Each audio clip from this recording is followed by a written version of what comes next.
Fl-isem tal-Missier u tal-Iben u tal-Ispirtu Santu, il-grazzja ta' Sidna Ġesu Kristu l-imħabba ta' Alla u l-għaqda fl-Ispirtu Santu tkun ma'kom il-koll. Qegħdin nofru dan is-sagrifiċċju tal-Qudiesa għar-Ruħ Giuseppe, Giulina, Edmond u Pauline Buġejja. Sejrin nagħmlu l-Qudiesa llum l-aħħar jum tas-sena liturġika. Lejla nibdew kil-bambini rejt iż-żmien għaddejs tal-Avvent, żmien fejn il-Knisja tpoġġilna bħala figura ċentrali biex tenna nimxu wara Kristu lill-Verġni Marija. U għalhekk sejrin nagħmlu wkoll illum il-Qudiesa tal-Verġni Mqazza Marija f'jum is-Sibt.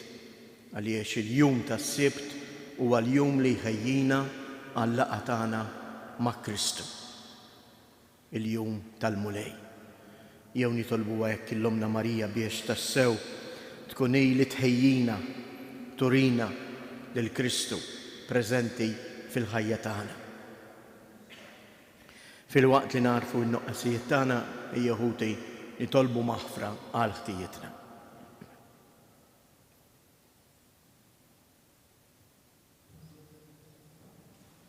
Mulej ħniena, Kristu ħniena, mulej ħniena. Iħenna lina Alla li jista' kollox jaħfrilna dnubietna u jwassalna għal ħajja ta' dejjem. Nitolbu. Warrab minn quddiem għajnejk mulej il-ħtijiet tal-poplu tiegħek biex aħna li maħanniex ħila noġbuk b'dak li nagħmlu insalvaw bat-talb tal-Om ibnek Ġesu Kristu Sidna li miegħek jgħix u jsaltan flimkien mal-Ispirtu Santu għal dejjem ta' dejjem. Ħarem il-ktieb tal-profeta Daniel. Jien Daniel ħassejtni jimnikket fija nnifsi fl-ispirtu u id-derit ta' moħħi ħawduni. Ersaqt len wieħed minn dawk li kienu hemm wieqfa u staqsejtu fuq dan kollu biex inkun żgur. U hu kellimni warrafni xi tfisser din il-ħaġa. Dawn l-erba' bejjem kbar huma erba' slaten li qed jiġu fuq l-art. Imma s-saltna jirċevuha l-qaddisin ta' Alla l-Għoli u s-saltna tibqa' tagħhom għal dejjem u għal dejjem ta' dejjem. Imbagħad rid niżgura ruħi mir-raba' bima li ma kinitx bħall-oħrajn. Dik il-bima tal-biża' li kellha snien tal-ħadid u d-dwiefer tal-bronż u li kienet tiekol u tfarrak u taffeċ il-fdal taħt sakajja. Rid inkun naf fuq l-10 tikrun li kellha fuq rasa u fuq il-karn l-ieħor li nibet u quddiem inqalgħu minn erukom 3 mill-oħrajn. U kellu l-għajnejn u l-fom jgħid ħafna kliem arroganti u der akbar mill-oħrajn. Jiena u nħares ġara li dak il-qarn għamel gwerra il-qaddisin u elibhom sa ma ġie ix-xeħ fil-omor u għamel il-ħaq lill-qaddisin ta' Alla l-Għoli għax iż-żmien kien wasal u l-qaddisin irċivew is-saltna. Huwa qal, ir-raba' bima tfisser ir-raba' saltna li jkun hawn fuq l-art u li ma tkunx bħas-saltniet l-oħra. Hija tiekol l-art kollha, tisħaqha u taffiġa. L-10 tikrun ifissru li minn din is-saltna ikumu 10 slaten u imbagħad warajhom ikum ieħor li ma jkunx bħalhom u jwaqqa 3 saltniet. Huwa jgħid kliem kontra Alla l-Għoli biex jifni l-qaddisin tal-Għoli u jkun irid ibiddel iż-żminijiet u l-liġi u dawn jingħatawlu fidejh għal żmien, żminijiet u nofs żmien. Imbagħad il-qorti toqgħod bil-qiegħda u s-seta tiegħu jeħdu ilu biex ineħħuh u jekk irduh u jtemmuh. Is-saltna u s-seta u l-kobor tas-saltniet ta' taħt ismewiet kollha jingħataw lill-poplu tal-qaddisin ta' Alla l-għoli. Salt nagħtu saltna l dejjem u kull seta ta' gdieħ u tisma' minnu. Il-kelma tal-mulej inroddu ħajr lill-Alla. Salm responsorjali ngħidu flimkien faħruh u Olluh fuq kollox għal dejjem. Birku u liet il-bnedmin il-mulej, birek Izrael il-mulej flimkien faħruh u Olluh fuq kollox għal dejjem. Birku kassisin tal-mulej il-mulej, birku kaddejja tal-mulej il-mulej flimkien faħruh u Olluh fuq kollox għal dejjem. Birku spirti u rwieħ tal-ġusti il-mulej, birku qaddisin u intom ta' qalbkom umli il-mulej flimkien faħruh u Olluh fuq kollox għal dejjem. Inkumu bil-wieqfa Alleluja, Alleluja, Alleluja. Isru u jitolbu l-ħin kollu biex tkunu tifilħu tikfu quddiem bin il-bniedem. Alleluja.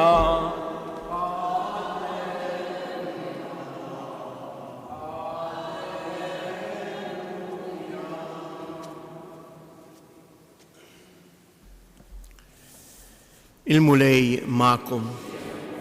Qari mill-Evanġelju skont San Luqa. F'dak iż-żmien Ġesu qal lid-dixxipli tiegħu: oqgħodu attenti u qisu li l-ikel u x-xorb żejjed u s-sokor ma jmejtulkomx qalbkom u tħallux il-ħafna ta' ħassib għal ħtiġijiet tal-ħajja jeħdilkom raskom li ma ssibuhx dak il-jum fuqkom għall-arrieda. Għax hu jum li jagħti jaqa' bħal nassa fuq kull min jammar fuq wiċċ l-art kollha. Isru mela u jitolbu il-ħin kollu biex tkunu titilfu tgħaddu minn kull ma għandu jiġri u tieqfu quddiem bejn il-bniedem. Il-kelma tal-mulej.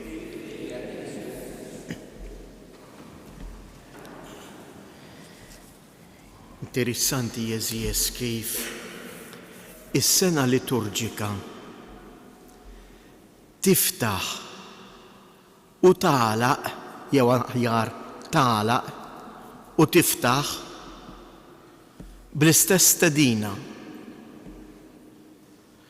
Dak li smajna dolodu dan huwa l-aħħar Vanġelu tas-sena liturġika u dak li bih se niftħu s-sena liturġika il-lejla, iż-żmien tal-Avvent.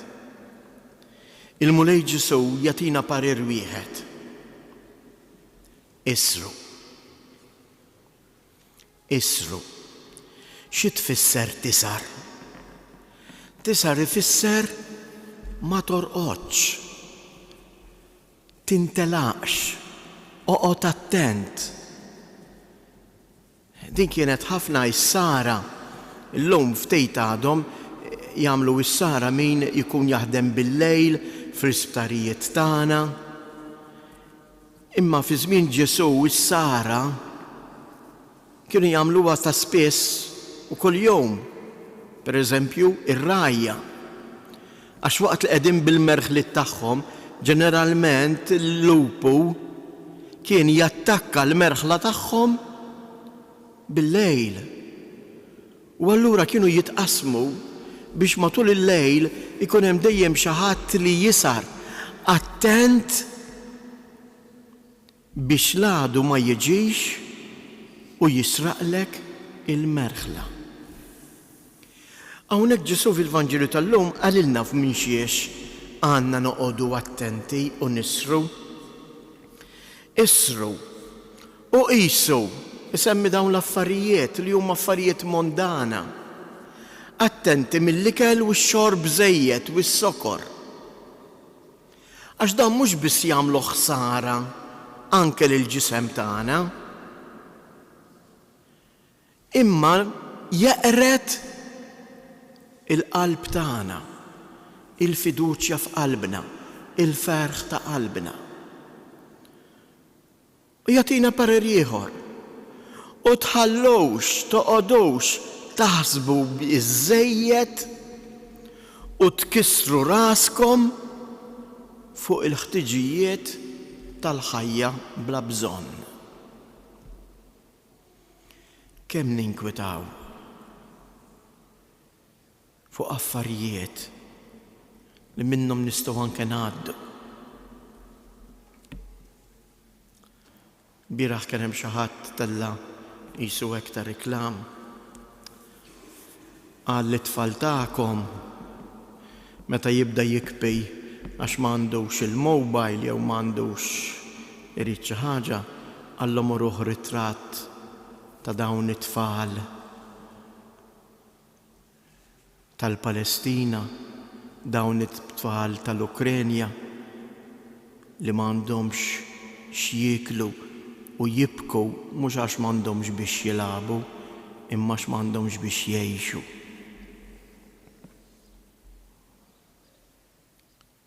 Ejjew anke t-tfal tagħna nagħmluhom u nuruhom jażlu bejn dak li huwa importanti għall-ħajja u dak li jien nista' ngħaddi mingħajru.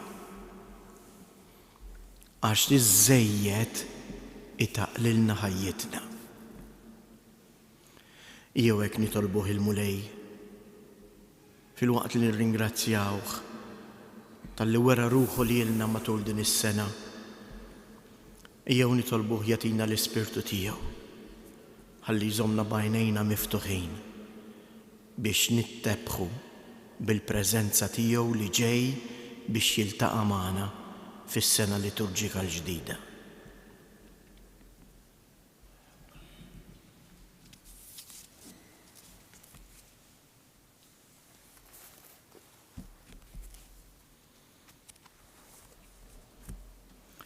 Inressu quddiem Alla it-talbiet tagħna u nitolbuh biex iżomm ħajna fina ix-xewqa li narawh preżenti f'ħajjitna. Nitolbu għall-Knisja imqazza biex fuq l-eżempju ta' Marija tkompli twasslilna lil Kristu ħaj fil-ħajja tagħna ta' kuljum. Nitolbu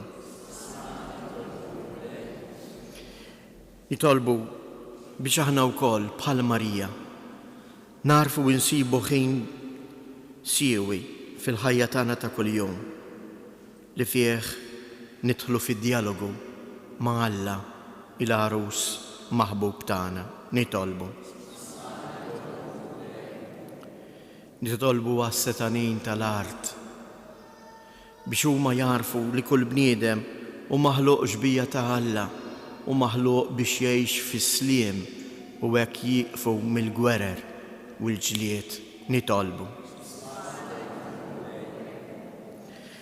Nitolbu għalina l-koll sabiex inħejju ruħna tassew għal dan iż-żmien il-ġdid tal-Avvent li sejrin nibdew flimkien biex ikun żmien li fih nikbru fil-mixja tagħna wara Kristu.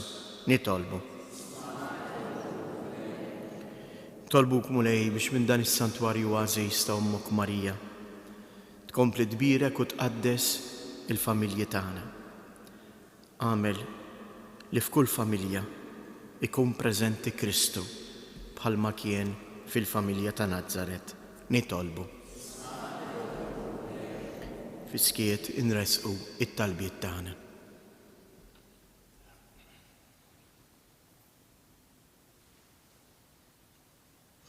U Alla Missier int qiegħed lil Kristu bibnek bħala l-bidu u t-tmiem ta' kollox.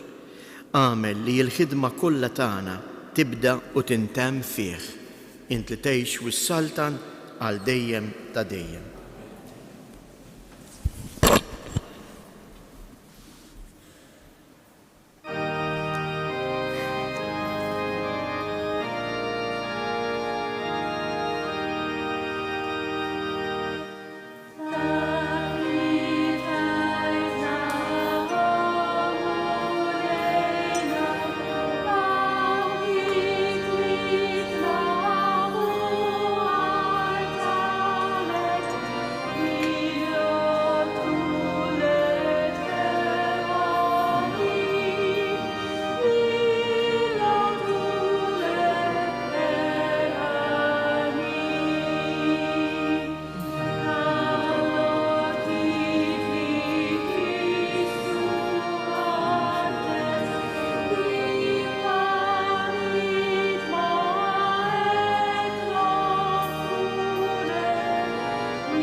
Jitolbu ħuti biex dan is-sagrifiċċju tiegħi u tagħkom ikun joġob lil Alla l-Missier li jista' kollox.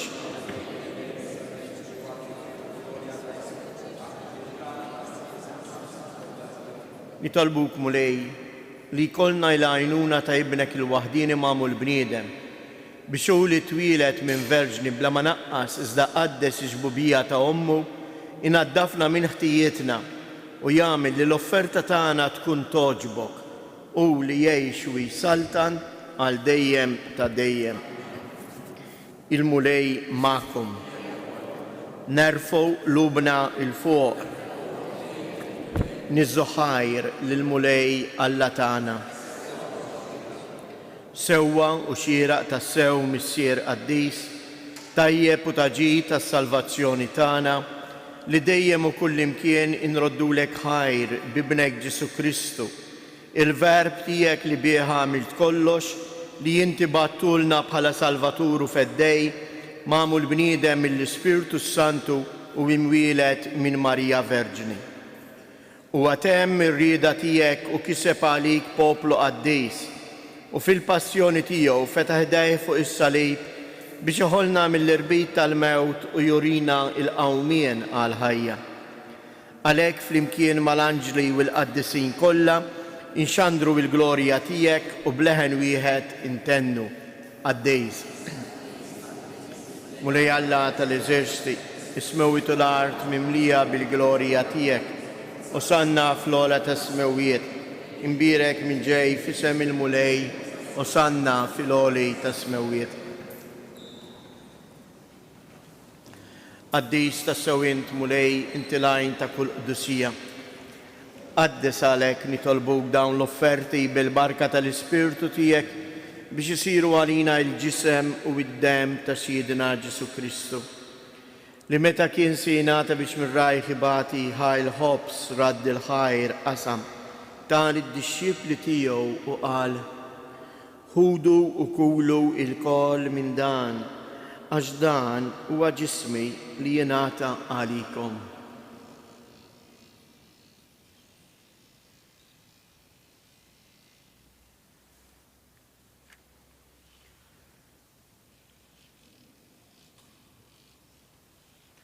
Ekku ukoll wara li klaħa l-kalċi reġa' radd il-ħajr tal id-dixxipli tiegħu u qal: ħudu u ixorbu minnu il-kol għax dan huwa l-kalċ ta' demmi tal-patt il-ġdejd li jibqa' l dejjem, id-dem li jxirret għalikom u għall-bnedmin kollha għal maħfra ta' dnubiet.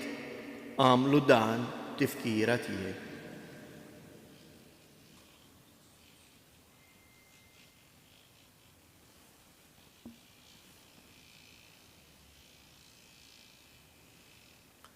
Danu il-misteru tal-fidi inħabbru l-mewt tiegħek mulej.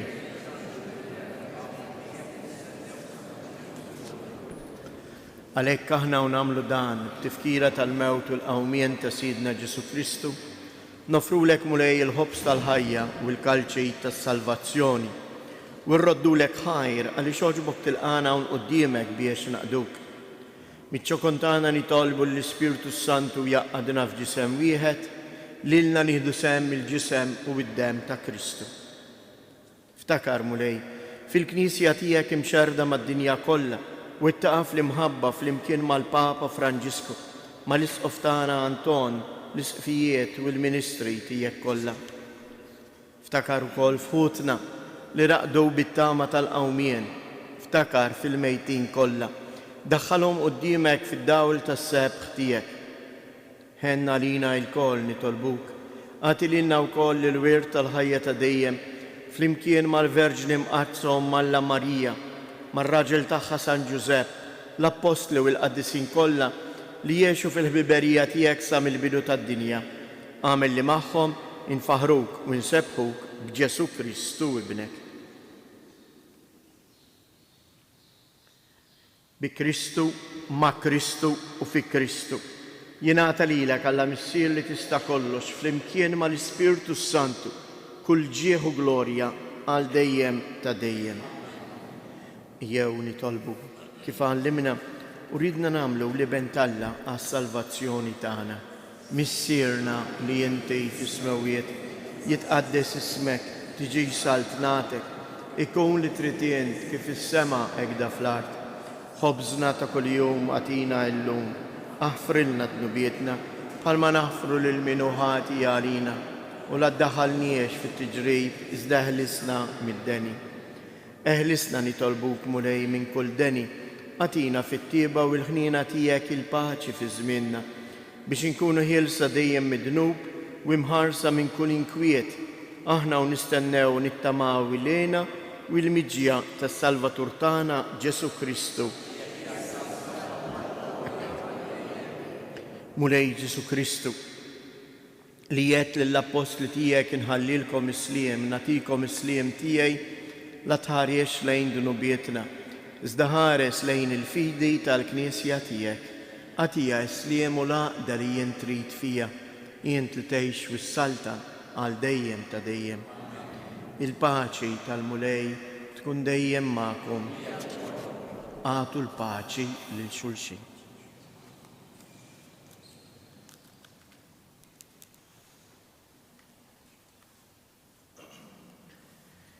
Ħaruf ta' Alla.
Danu il-ħaruf ta' Alla, danu li jneħħi d-dnubiet tad-dinja, ħenjin dawk li huma mistiedna għall-ikla tal-ħaruf.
Jieħu tifiskiet nintabħu bil-preżenz tal-mulej li ġefina.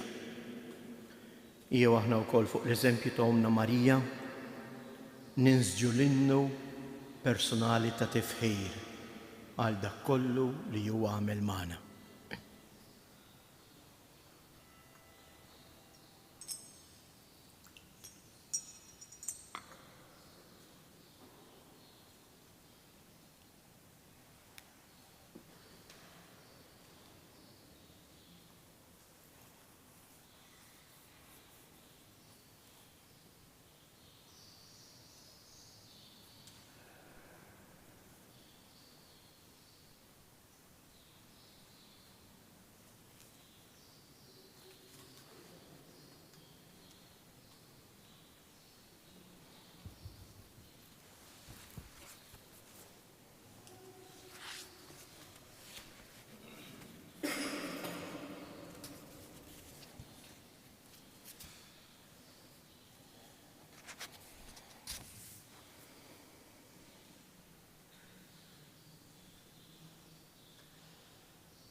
Nitolbu. Tqarbilna mulej bis-sagramenti tas-sema, aħna niċċelebraw il-festa tal-Verġni Mqazza Marija. Għamil li fil-ħnina tiegħek li aħna nimxu fuq il-passi tagħha u naqdu il-misteru tal-fidwa kif jixraq bi Kristus Jiedna. Kejjew ngħidu 3 Avvamarijiet, jitolbu hekk biex Marija verament inħossu l-preżenza tagħha li tenna ngħixu dan l-avvent li ħanibdew flimkien bħeġġa u bajnejn miftuħa għal dak kollu li l-mulej jgħidilna. Slima lik Marija bil-grazzi mimlija l-mulej miegħek, imbierka inti fost in-nisa, imbierek il-frott tal-ġuf tiegħek Ġesu.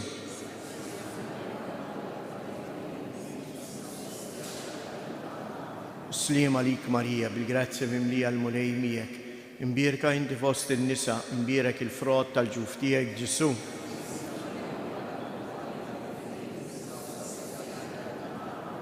Slima lik Marija bil-grazzi mimlija l-mulej miegħek, imbierka inti fost in-nisa, imbierek il-frott tal-ġuf tiegħek Ġesu.